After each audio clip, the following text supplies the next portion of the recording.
कोई रामजी लाल सुमन की जीव काटने की बात कर रहा था, तो कल वो सारे के सारे कहाँ दुबक गए, किस बिल में छुप गए, हमें तो समझ नहीं आ रहा। और एक चीज और देखो, आगरा एक्सप्रेस वे पे ये कह रहे हैं कि 25 किलोमीटर का जाम लगा रहा, लगभग 20,000 गाड़ियों का काफिला पहुंचा। सीधा सा जो संदेश है वो संदेश ये दिया गया कि जो इंडिया गठबंधन के सबसे बड़े नेता है उत्तर प्रदेश के, वो किसी भी चटनी सेना, करनी सेना, फरनी सेना किसी से नहीं डलते। और जो ये नकली सेनाएं बनी हुई हैं, जो बीजेपी बना बना के भेज रही है नकली सेनाएं, इन सेनाओं का कोई औकात नहीं है, कोई हैसियत नहीं है, कोई इनका वजूद नहीं है। ये लोग भी अपना टाइम काट रहे हैं, अपनी दुकानदारी चला रहे हैं। अब है क्या, इनके पास कोई मुद्दा नहीं था, सरकार के खिलाफ ये लोग बोल नहीं सकते, तो योगी आदित्यनाथ जी ने इनको बोला कि साहब इस मुद्दे पे आप आगे आओ, और इससे इनका नुकसान हुआ है। सिर्फ आपने रामजी लाल सुमन का अपमान नहीं किया, पूरे दलित समाज का, पूरे बहुजन समाज का अपमान किया। रामजी लाल सुमन इतने सीनियर लीडर हैं, कई बार के चुने हुए सांसद हैं, और अपने समाज की आवाज मुखरता से रखते हैं लोग। प्रोफेसर रमेश यादव, आपके इंडिया गठबंधन के बड़े नेता सभा प्रमुख अखिलेश यादव आगरा पहुंचे और आगरा में बहुत लंबा चौड़ा तामझाम लेकर पहुंचे और कहते हैं कि 4 घंटे तक जाम लगा रहा। क्या करनी सेना को क्या दिखाना चाहते? देखो साहब, दिखाया तो उसे जाता है जो किसी लायक हो। यानी कि करनी सेना को आप लायक ही नहीं मानते? वो लोग सिर्फ बीजेपी द्वारा पाले गए, प्रायोजित जो होता ना, भाड़े के टट्टू है।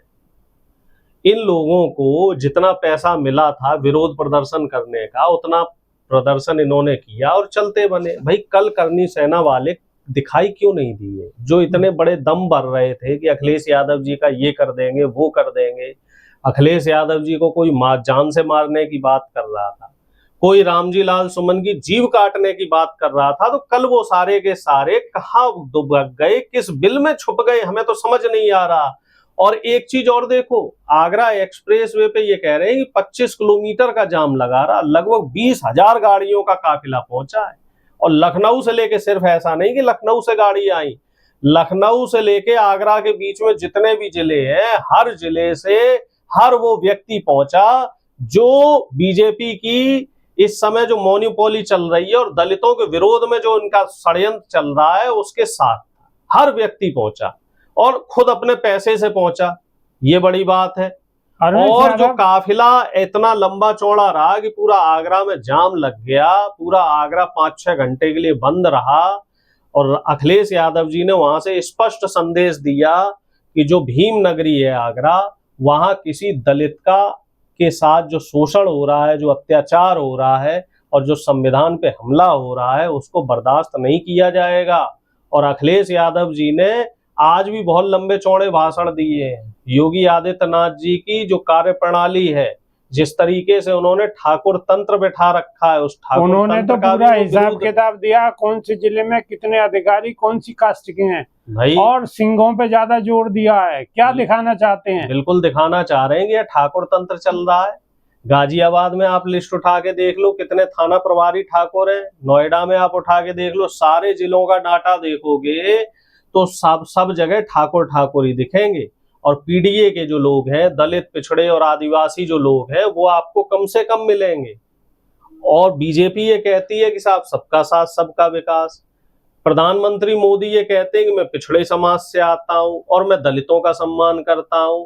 और जहां पे हक देने वाली बात आ जाती है तो वहां सिर्फ उत्तर प्रदेश की हम बात करें, वहां सिर्फ ठाकुरों को दिखाया जा रहा है। लेकिन रमेश यादव, आप एक बात बताइए, अखिलेश यादव का आगरा आए थे तो आखिर वो दिखाना क्या चाहते थे? इतने लोगों को लाकर इतनी गाड़ियों को दिखाना चाहते थे? अखिलेश यादव जी कोई भी गाड़ी नहीं लेके आए, उनकी फ्लीट में जो 4-5 गाड़ियां थी वही थी। बाकी तो कार्यकर्ता और आम जनता अपनी मर्जी से आई, अपने नेता के लिए आई। तो ऐसे तो वो भी कह सकते हैं करनी सेना वाले कि वो भी अपनी मर्जी से आए।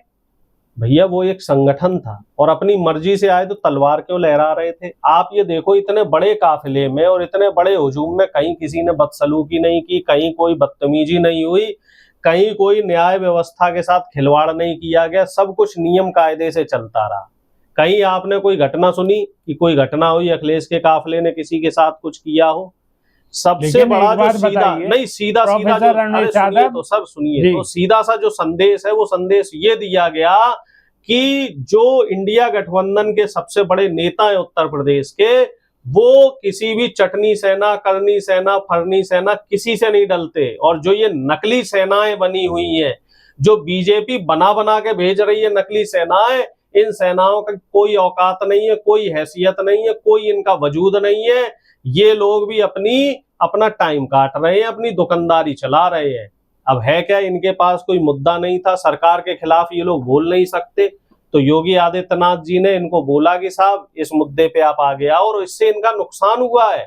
सिर्फ आपने रामजी लाल सुमन का अपमान नहीं किया, पूरे दलित समाज का, पूरे बहुजन समाज का अपमान किया। रामजी लाल सुमन इतने सीनियर लीडर हैं, कई बार के चुने हुए सांसद हैं, और अपने समाज की आवाज मुखरता से रखते हैं लोकसभा, विधानसभा और राज्यसभा में जहां भी उन्हें मौका मिला है, और उनका उस क्षेत्र में बहुत बड़ा नाम है। तो ऐसे नेता का इस तरीके से जो चरित्र हनन किया गया, जो उनको जान से मारने की धमकी दी गई, वो अब बीजेपी को भारी पड़ रही है। लेकिन प्रोफेसर रमेश यादव, आप एक बात बताइए, ये भी तो कहीं ना कहीं एक तरीके से, जो जिस तरीके से अखिलेश यादव आगरा पहुंचे हैं पूरे दल बल के साथ, तो ये भी तो कहीं ना कहीं भड़काने वाली स्थिति है। इससे भी तो करनी सेना कहीं ना कहीं ये सोचेगी कि उन्हें भड़काया जा रहा है कि आ बैल मुझे मार, आ बैल मुझे मार। करनी सेना के लोगों ने कई बार कहा था कि हम रामजी लाल सुमन को मार देंगे, ये कर देंगे, वो कर देंगे, तो अखिलेश यादव जी तो सिर्फ मोरल सपोर्ट देने के लिए पहुंचे थे। ये तो सिर्फ मोरल सपोर्ट था। अब सोच लीजिए, अगर ललकार देते तो इन लोगों का क्या होता। ये लोग तो कहीं गायब ही हो जाते, सिर्फ मोरल सपोर्ट देने गए थे। आप कहीं कुछ आप भी, खुद कहीं बता कुछ रहे हैं भी, कि ये तो मोरल सपोर्ट देने सिर्फ गए थे। सिर्फ मोरल अब सपोर्ट। ये अगर ट्रेलर था तो पिक्चर तो बहुत भारी है। पिक्चर तो हमें दिखानी ही नहीं है भैया, हम तो संविधान को मानने वाले लोग हैं। हम तो बाबा साहब भीमराव अंबेडकर के पुजारी है, जिसको बीजेपी ने अब भगवाकरण कर दिया है। बताओ, कल परसों फोटो वायरल हो रहे थे कि बाबा साहब को भी भगवा बना दिया। आखिर ये लोग हर जगह छेड़छाड़ करने से बाज क्यों नहीं आते? अब अरुणेश यादव, आप एक बात बताइए, अब अखिलेश यादव कह रहे हैं कि इतने सिंह उस जिले में, इतने सिंह उस जिले में। जब सपा सरकार थी तो यादव हर जिले में थे, हर विभाग में यादव थे, तो आप उसको तो नहीं बोलते एक बार भी? देखो साहब, जो खबर फैलाई गई थी 86 में से 56 एसडीएम वाली, वो खबर बाद में फर्जी निकली। जो खबर टोटी वाली फैलाई गई थी, वो खबर भी फर्जी निकली। और वो टोटी वाली खबर किसने फैलाई थी, किसने फैलवाई थी? योगी आदित्यनाथ ने। और जो वो पत्रकार था उस समय, जो सचिव था, उसने कितने रुपए खर्च किए उस खबर पे, तो उस खबर का भी अब खुलासा हो चुका है। तो ये जो बीजेपी के लोग हैं, ये जो गोदी मीडिया के लोग हैं, ये लोग जो बहुजनों के नेता होते हैं, चाहे वो नेताजी मुलायम सिंह जी रहे हो, चाहे बहन मायावती जी रही हो, चाहे अब अखिलेश यादव जी रहे हो, इनका चरित्र हनन करने से बाज नहीं आते। इतने यादव थे, इतने यादव थे, इतने यादव थे, इस खबर को तो चलाया। अब तो अखिलेश यादव जी सीधा पूछ रहे हैं, अब चलाओ ना कि कितने ठाकुर हैं। थे वाली तो बात छोड़ दीजिए, अब कितने ठाकुर हैं? जो आप इतना बड़ा हिंदू बनने का दंभ भरते हैं कि हिंदुओं की सरकार है, सनातनियों की सरकार है, तो जब ट्रांसफर पोस्टिंग की बात होती है, जब अधिकारी नियुक्त करने की बात होती है, तो योगी आदित्यनाथ जी को सिर्फ ठाकुर और ब्राह्मण और जो सवर्ण लॉबी है वही क्यों दिखाई देती है? 75% से ज्यादा ये जो सवर्ण लॉबी है वही बैठी हुई है हर जगह, चाहे वो मुख्यमंत्री कार्यालय हो, चाहे वो पुलिस विभाग हो, चाहे वो डीएम हो, सब जगह वही लोग बैठे हुए हैं। यादव अपनी काबिलियत पे बैठे हुए हैं। काबिलियत? ऐसी कैसी काबिलियत है भाई? एक बात बताइए, जो बाकी अधिकारी हैं उनको सबको आपने पीएसी में डाल रखा है, सीनियरिटी वाइज बैठाइए ना। आप लेटरल एंट्री के जरिए अगर किसी की नियुक्ति करते हैं तो वो काबिलियत हो गई। जो परीक्षा पास करके आया है, जिसके ज्यादा नंबर है, उसको प्रमोशन दीजिए। सिर्फ जाति देख के आप प्रमोशन दे रहे हैं और काबिलियत का ढिंढोरा पीट रहे हैं, तो ये बात वहां कहां आप खो जाते हैं जब आरक्षित पदों को नहीं भर पाते योगी आदित्यनाथ जी। तमाम आरक्षित पदों में जो घोटाले कर रखे हैं, इस तरीके से आप लोग संविधान का पालन करेंगे? अरे बीजेपी वालों, कुछ तो शर्म कर लो। तमाम सरकारी पदों में आरक्षित सीटें खाली हैं। उत्तर प्रदेश में ही 8 लाख से ज्यादा सरकारी पद खाली है। युवा नौकरियां मांग रहा है और आप उसमें पक्षपात कर रहे हो। और योगी जी ने एक बहुत बड़ा और अच्छा काम कर दिया है, बड़ा निराला काम कर दिया है कि जो ठेके पे अब जो लोग रखे जा रहे हैं अलग अलग विभागों में, उसका अलग एक मंत्रालय बना दिया है। इसका मतलब सीधा सीधा है, अब सरकारी नौकरियां नहीं मिलेंगी, क्योंकि सरकारी नौकरी मिलती है तो वहां आरक्षण देना पड़ता है। प्रोफेसर आप तो लोगों को भड़काने का काम कर रहे हैं। सिर्फ आगाह कर रहे हैं, योगी आदित्यनाथ जी के बयान की पुनरावृत्ति कर रहे हैं। योगी आदित्यनाथ जी ने एक अलग विभाग बनाया हुआ है जिसमें ठेके पे लोग रखे जाएंगे, और उसमें कौन रखा जाएगा सब जानते हैं, क्योंकि कोई किसी भी कॉन्ट्रेक्चुअल आप तो फिर वैकेंसी यही में कहेंगे कि आरक्षित पद नहीं रखे जाते। आप तो फिर यही कहेंगे कि उसमें सिंह ही होंगे सारे के सारे। वही होंगे, हैं अभी भी जितने कॉन्ट्रैक्ट पे रखे जा रहे हैं अधिकारी, जो लेटरल एंट्री से लिए जा रहे हैं, सारे सिंह, दुबे, तिवारी, मिश्रा, शर्मा, गुप्ता, पांडे लोग रखे जा रहे हैं।